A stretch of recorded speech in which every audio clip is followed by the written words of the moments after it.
আজকের রেসিপিটা খুবই সাধারণ, কিন্তু খেতে খুবই অসাধারণ। আসসালামু আলাইকুম। আজকে রিয়ার রান্নাঘরে নিয়ে আসলাম নারকেল দিয়ে বরবটির মজাদার একটি ভর্তার রেসিপি।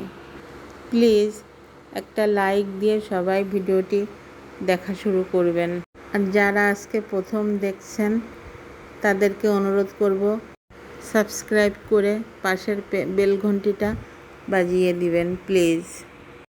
এখন চলে যাই ভর্তা রেসিপিতে। আমি প্রথমে বরবটিগুলো ভালো করে বেছে নিয়েছি, কারণ বরবটিতে পোকা থাকে। তারপরে ছোট ছোট করে কেটে হালকা লবণ দিয়ে ভাপিয়ে নিয়েছি, কারণ বরবটিতে কেমন একটা স্মেল থাকে, ওইটা যাতে না থাকে, যার জন্য আমি ভাপিয়ে পানিটা ঝরিয়ে নিয়েছি। এরপর একটা কড়াইতে সরিষার তেল দিয়ে 4 চামচের 1 চামচ জিরা আর শুকনো ঝাল 2টা আর 4-5 কোয়া রসুন ভেজে নিয়েছি। একটু লাল লাল করে ভাজা হয়ে গেলে তারপর আমি এর ভিতরে পেঁয়াজ দিয়ে দেব। পেঁয়াজটাও যখন লাল লাল করে ভাজা হয়ে যাবে তখন আলাদা একটা পাত্রে উঠিয়ে নেব। নারকেল বরবটি ভর্তাতে কিন্তু কোনো কাঁচা সরিষার তেল অ্যাড করা যাবে না, তাহলে নারকেলের স্মেলটা থাকবে না। যার জন্য সব ইনগ্রিডিয়েন্টসগুলো আমি সরিষার তেলে ভালোভাবে ভেজে নিচ্ছি। আমরা যারা শহরে বাস করি তারা ভর্তা খাওয়া ভুলেই গিয়েছি, কারণ একটু ঝামেলার কারণে ভর্তা খাওয়াই হয় না।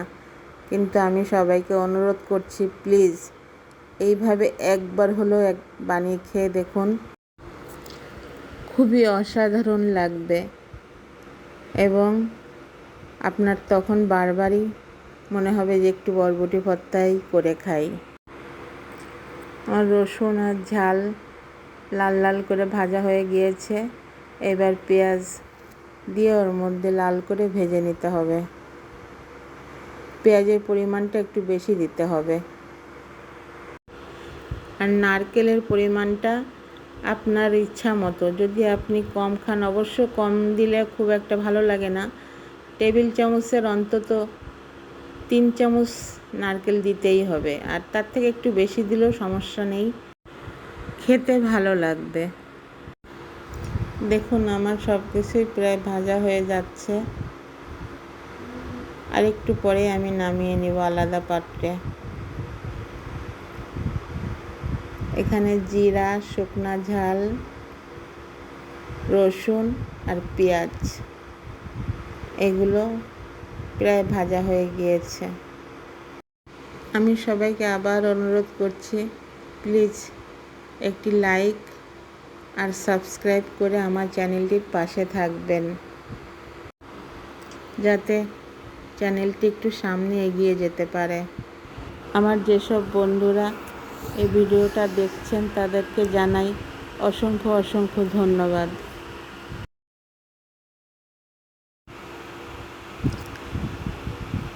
এবার আমি পেঁয়াজটাকে একটু কড়াইয়ের এক পাশে করে রেখে দিব, যাতে তেলটা কিছুটা ঝরে কড়াইয়ের ভিতরে থেকে যায়।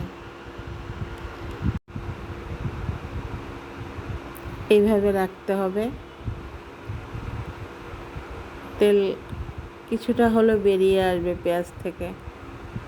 ওই তেলের ভিতরেই বরবটিটা ভাজা ভাজা করে নিতে, মানে খুব বেশি ভাজার দরকার নাই, যাতে বরবটির গায়ে যে আগলা একটা পানি থাকে ওইটা যেন শুকিয়ে যায়।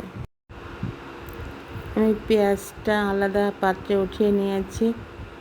যদিও কড়াইটা একটু লাল হয়ে গিয়েছে, সমস্যা নাই, ওর ভিতরেই বরবটি দিয়ে ভেজে নিতে হবে। পেঁয়াজটা এই যে আমি দেখিয়ে দিলাম, এইভাবে নামাবেন। এইবার বরবটি দিয়ে দিলাম। বরবটি দেওয়ার পরে মৃদু আঁচে হালকা হালকা করে নাড়াচাড়া দিয়ে ওর গায়ের পানিটা শুকিয়ে নেবেন। একদিকে গায়ের পানি শুকিয়ে যাবে আর অল্প কিছু সিদ্ধ হয়ে যাবে, খুব বেশি সিদ্ধর দরকার নাই। বরবটি নাড়াচাড়া দিয়ে শুকনো করে নামিয়ে নিলে যেটা ভর্তার জন্য পারফেক্ট হবে ওইটাই এনাফ। যে কোনো সবজি ভর্তা খুব বেশি সিদ্ধ করার প্রয়োজন হয় না, জাস্ট হালকা সিদ্ধ করে ওর গায়ের পানিটা নাড়াচাড়া করে দিয়ে শুকিয়ে নিলেই হয়ে যায়, কারণ গরম কড়াইতে ওর গায়ের পানিটা অনেকটা টেনে নিয়ে যায়। এবার আমি দেখিয়ে দিচ্ছি আপনাদেরকে, দেখুন কিভাবে বাটতে হবে। প্রথমে নারকেল বেটে নিতে হবে। বাটার সময় লবণটা একটু বুঝে দিতে হবে, প্রয়োজনে পরে দেওয়া যাবে, কিন্তু বেশি হলে তখন সমস্যায় পড়তে হবে, যেহেতু বরবটিতে অল্প করে লবণ দিয়ে সিদ্ধ করা আছে, যার জন্য লবণটা বুঝে দিতে হবে। নারকেল বাটা হয়ে গিয়েছে, এবার আমার বাকি ইনগ্রেডিয়েন্টসগুলো বাটা হচ্ছে। শুকনো ঝাল, ভাজা পেঁয়াজ, রসুন, জিরা এগুলো সব বেটে নিচ্ছে। তারপরে বরবটি বেটে নিচ্ছি। এইভাবে সব বাটা হয়ে গেলে একসাথে সব মাখিয়ে নিতে হবে। খেয়াল রাখবেন, এই ভর্তাতে কিন্তু কোনো রকম কাঁচা সরিষার তেল ব্যবহার করবেন না, তাহলে নারকেলের স্মেলটা থাকবে না। হয়ে গিয়েছে একসাথে, এখন আমি চামচ দিয়ে সব ভালো করে মিশিয়ে নিচ্ছি। ভালো করে এভাবে মেশানোর পরে আমার এক হাতে ক্যামেরা বিধায় আমি ভালো করে মেশাতে পারছি না, আপনাদেরকে জাস্ট দেখিয়ে দিচ্ছি। এরপরে আমি ক্যামেরা রেখে ভালো করে মিশিয়ে সার্ভিং প্লেটে ঢেলে নিলাম। লেবু দিয়ে খেতে অসাধারণ লাগবে।